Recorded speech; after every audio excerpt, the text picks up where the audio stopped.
Right Honourable Prime Minister. Mr. Speaker, the only Canadians we're asking to pay a little more are those who've been very successful in these past years and are able to make more than $250,000 in profit from selling off investments. These are things that we think we can be asking of Canadians who've been successful to support Canadians who need a little more help, whether it's with the most ambitious housing plan this country's ever seen, whether it's dental care that's already delivered supports in just 8 weeks to 200,000 seniors, or whether it's more spaces in childcare. But the Conservatives continue to protect the wealthiest instead of supporting Canadians.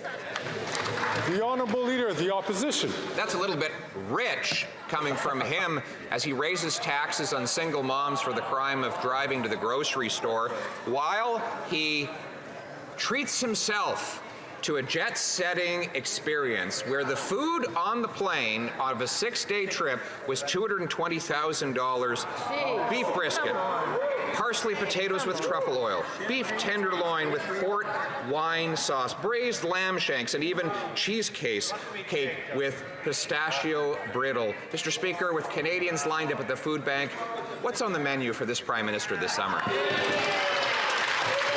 The Right Honourable Prime Minister.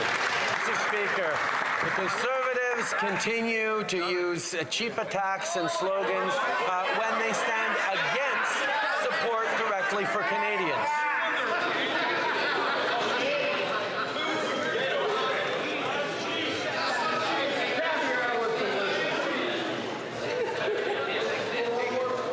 The Right Honourable Prime Minister from the top, please.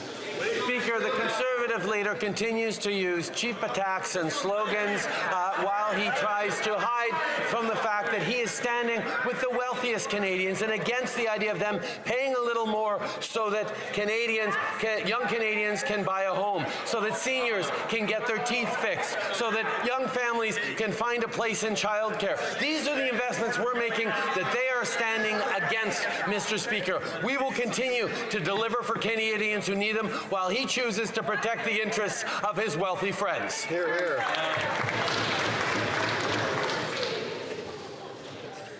The Honourable Leader of the Opposition. Mr. Speaker, there's nothing cheap about the $220,000 that he spent on one trip for food alone.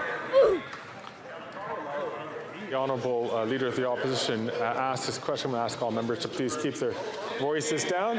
The Honourable Leader of the Opposition from the top.